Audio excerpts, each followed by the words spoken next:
Hey guys, welcome back to chapter 16. So what we're going to do with the rest of this chapter is we are going to talk about how adding a salt will affect acids and bases and ultimately affect their pH. And then this will lead us right into our discussion from chapter 17, which has to do with buffers.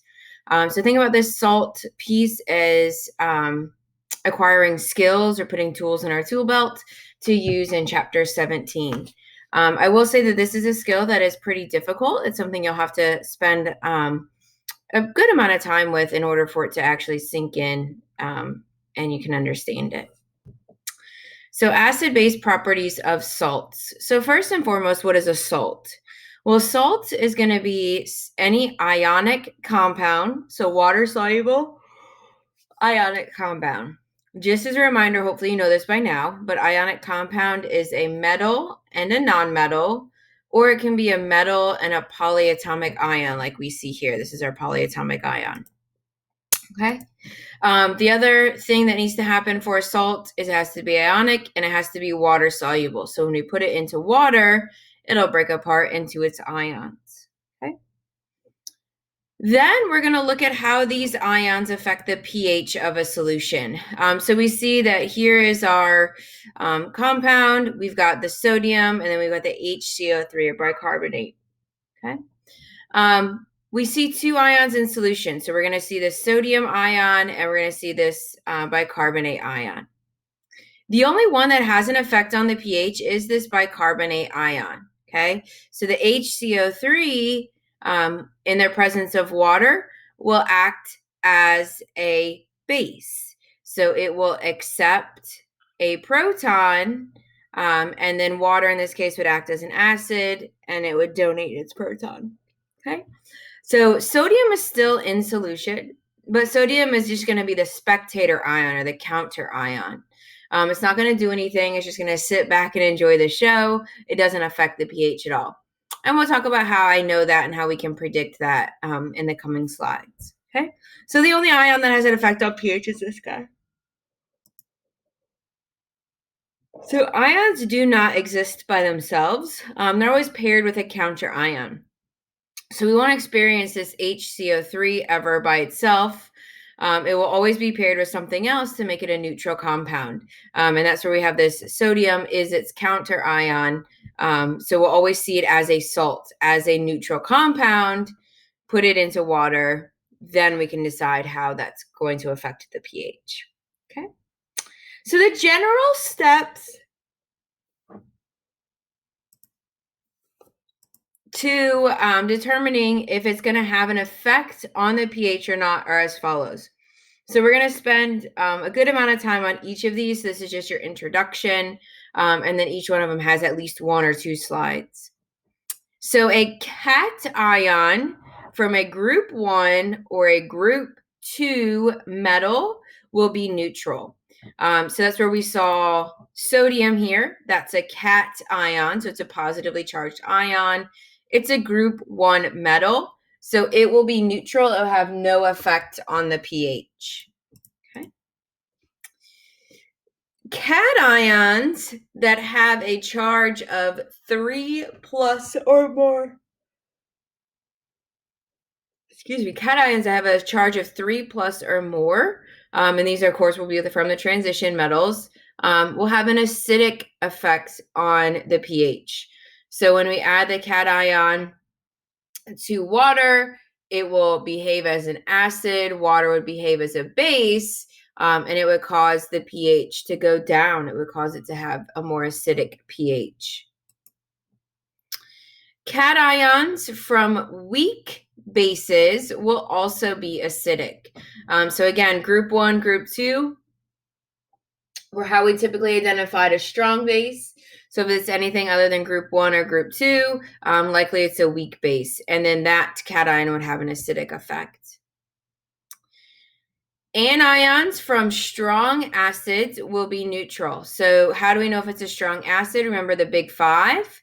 So if it's one of the big 5, then it will have a neutral effect. So that would be like hydrochloric acid, chlorine, hydrobromic acid, bromine, hydroiodic acid, iodine, nitric acid, nitrate, sulfuric acid, sulfate.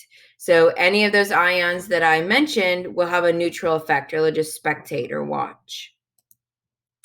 And then anions from weak acids, so anything other than the big five, those will have a basic effect in solution. So we put them into solution, they'll react with water, causing the pH to go up or become more basic.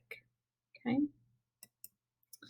So before we dive into examples of each of these, I want to talk about the steps to determining if the salt is acidic or basic, and then ultimately how that is going to affect our solution. So the first thing we're going to do is break the salt apart into cations and anions. So let me look at an example here. Let me get my stylus.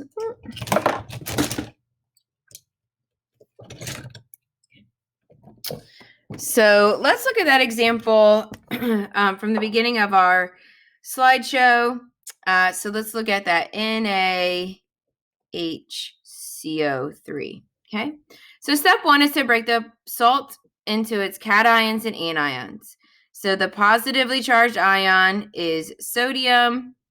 The negatively charged ion is the CO3 with a minus. Okay. Next is to remove any neutrals. So we need to decide, are any of these going to be neutral? Sodium is a group 1 or a group 2. So that's going to be neutral. We're not going to look at that. And then HCO3, is that from one of the strong acids? No, it's not chlorine, bromine, iodine. It's not sulfate or nitrate. So that means that this is from a weak acid. So that means this is going to have a basic effect. Okay.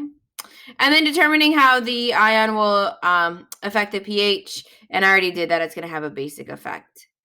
One of the kind of just tricks that I like to use at this point. So notice how I put the cation on the left and the anion on the right. So when I determine if it's going to be acidic or basic, you can use the alphabet to help you here. So if this ion is the one that is having an effect, that will be acidic.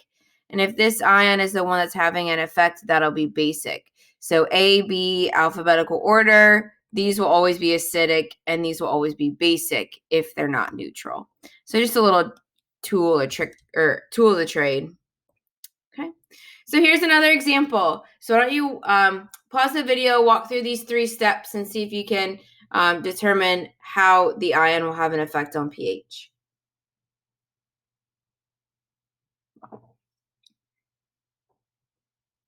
Okay, so the first step is to break it apart into its ions. This polyatomic ion is not one that you're likely familiar with, but hopefully you see that this potassium is jumping off the screen. So if these are salts or ionic compounds, potassium is going to be the cation, and then whatever is left is going to be the anion. Okay? So remove any neutrals. So what was our rules for neutrals? If it's from group 1 or group 2, so is potassium from group 1 or group 2? Yeah, it is. So that's neutral. We're going to remove that. And then our anion, is that an anion from a strong acid? No, it's not one of the big 5. So it's not an anion from a strong acid. So that is going to have an effect on the pH.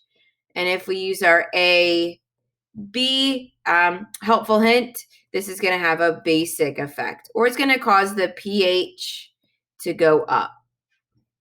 Okay. All right, let's take a closer look at how the anions will have a basic effect on solution. Okay, so first, anions from a weak acid. So if it's not one of the big 5, then it will be an anion from a weak acid. So what are the big 5? So HCl, HBr, HNO3 H2SO4. Okay. So if we see any of these anions, so chlorine, bromine, iodine, nitrate, sulfate, so if we see any of those anions, then it will be neutral or they will not affect the pH. If it is an anion other than those 5, then it will have a basic effect on our solution. So remember that an anion is just a negatively charged ion. Okay. All right, so if I've got an anion, so negatively charged ion, and we put it into our solution, it will react with the water that's in solution. Okay. So if this anion is acting as a base, okay, so it's going to have a basic effect. If it's acting as a base, bases are proton acceptors. So it'll come over here and it'll be HA. That's going to be its conjugate acid. So if this is acting as a base, that must mean water is acting as an acid. And if water is acting as an acid, it's a proton donor. So after it gives away one of its hydrogens, then it'll be left just as OH minus.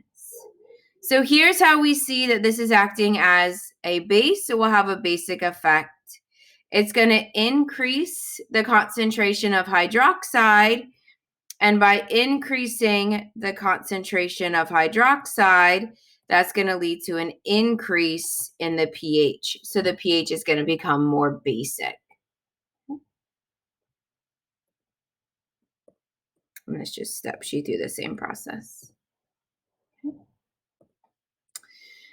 So anions from weak acids are generally basic. So I crossed out the first one because we know that this anion is attached to a strong acid.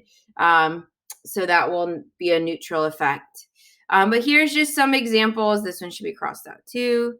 Here's just a couple examples of other anions that you might see.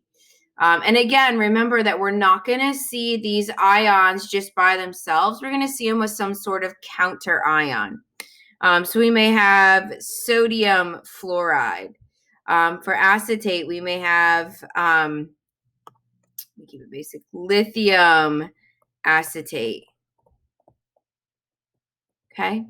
So it's our job to recognize the anions and recognize them as anions from weak acids.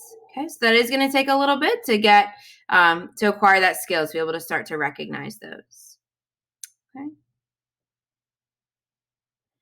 So the reason for this, what's the why behind this? Strong acids tend to have very weak conjugate bases. Okay.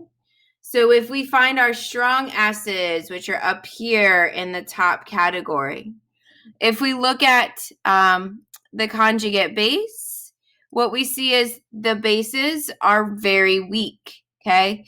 So here from bottom to top, we're increasing the strength of an acid. And then the vice versa, from top to bottom, we're increasing the strength of a base. So we've got our strong acids up here, and they make very, very weak conjugate bases. So those weak conjugate bases will not have the power to react with water.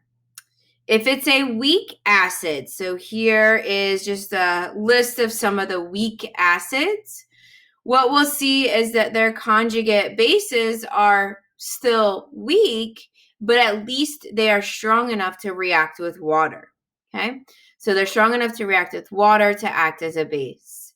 So this chart, I didn't find it terribly helpful when I first looked at it, but some students find this chart to be extremely helpful. And so I do at least offer it on there. Okay.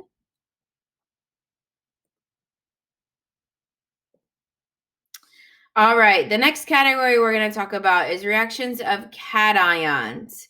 So cations from weak bases are generally acidic. So again, we need to remind ourselves what a strong base would be so that we can identify a weak base. So strong bases are going to be a group 1 or group 2 with hydroxide. So sodium hydroxide, calcium hydroxide. Okay. So if it is not a group 1 or a group 2 metal, you can go ahead and start to assume that it is in fact a weak base. Okay, so cations from weak bases generally have an acidic effect. So let's take a look at this. So let's say that we've got our cation from a weak base. So this is our generic cation from a weak base. This cation will react in our solution with the water. If this cation is acting as an acid, acids are proton donors. So if this guy's acting as a proton donor, he's going to be left as just B. Okay. If that guy's acting as our acid, that must be water is acting as our base. Bases are proton acceptors. So when water accepts that proton, it's going to be H3O+. So this is where we see the increase in the concentration of H3O+, which will in turn cause the pH to fall or the pH to become more acidic. Okay. So our cations will act as a base, increase the concentration of that hydronium. Okay. So here's an example of some weak bases. So here's your weak base. Here's the cation. Here's your weak base, cation, weak base, cation. Okay.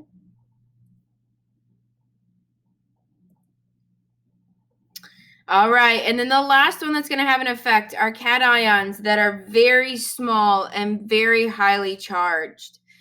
So again, this is going to be +3 or more charge. Okay, so +3 or +4 charge. That again is going to have an acidic effect. Okay, here's how that happens. So this is why they will have an acidic effect. So this water molecule will have a greater affinity for this very small, very highly charged metal atom. So it's going to reach out and say, wow, you look really attractive, and it's going to grab on. So this would be kind of our intermediate or high charged intermediate. Water's going to say, wow, I've got too many things going on here. I'm a little bit unstable. Let me go ahead and kick off this hydrogen. And when it kicks off that hydrogen, that of course is going to increase the hydronium concentration, which in turn will decrease the pH. So that's why these will also have an acidic effect. Okay. So not a bad idea to have this chart next to you as you're working through this problem. One of the benefits that you guys have doing all of this virtually is that you can have notes like this next to you as you work through exams and quizzes. So I highly recommend that you maybe write this in your own words and have this close by next to you. Okay. So let's work. Oh, no, that's where we're going to end. The next slide or the next video, I'm going to work through some examples. I hope you guys found this helpful.